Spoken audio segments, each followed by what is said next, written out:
We study for the last 50 years cancer a very unique way. We report, of course we get permission, what we're doing, we get protocols that are shared, so we know that first level, say, of leukemia with certain type of markers, we treat this way, and we see what happens. The kid improves. Oh, it worked good. 20 places is the same thing.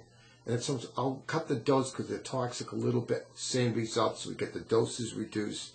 We get great results. I don't know. Maybe I'm wrong. I don't see autism studied like cancer. Why couldn't we have a proper label and share the information day to day? Okay, if someone does an ABA type of technique a certain way, or fluid, or whatever the thing they're doing, right, and someone makes progress, the kid has certain better diagnosed label characteristics, we can make progress. Maybe a medicine helped a kid. We don't know. I don't know half the stuff they give works. But the point is, we do it in a good faith way. Couldn't we make the same kind of progress where we used to have virtually no one living through leukemia in the 40s to now an 80% cure rate? It's not possible at this point. Why? Because when you get diagnosed with leukemia, I can document medically that you have leukemia. I can say here's. Okay, I know what you're going to say.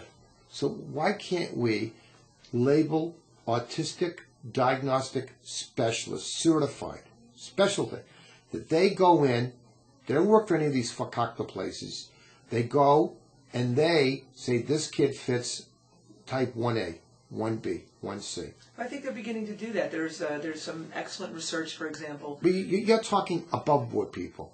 You're a reputable institution, right, and you know the reputable. But there's some that aren't so reputable.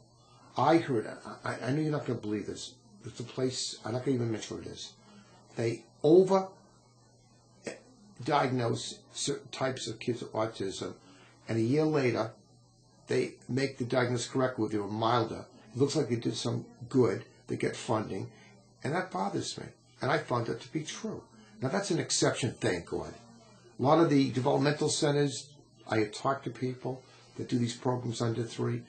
Most of them are reputable. Yet I found one that a speech pathologist that went to someone's house and didn't even speak English, and they were billing for it. Now, look, it's hard for you to see that there is evil in the world. Right. Okay, you would try your best. If you could find a cure for autism tomorrow and put yourself out of business, you'd be a happy lady, wouldn't you? Absolutely.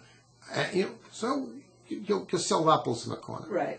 But what bothers me, I'd like to see one of these charities, I have no idea what they do with the fakakta money, spend money and say, let's get a cooperation of all the reputable places, create a national cooperative study. Everybody has a label. This is a 1A type, 1B type. We're doing this. We report on a national basis. No one gains extra funding, no advantages. All we gain is good results. Yeah. Wouldn't you like to be told that this type of kid would do better with your therapy, ABA? Right. And this kid wouldn't? You think you're right. Do you like a little more help, would you? Yeah, I would, although my argument is, first of all, I do think that is beginning to happen. I think that there are collaborative projects going on throughout the country that are funded, that are looking very specifically. I know, for example, in Pennsylvania, they're doing some research. People who are not the providers of service, so they're not benefiting financially from this method or this That's method important. or this method. They're evaluating the efficacy of this method versus this method versus this method.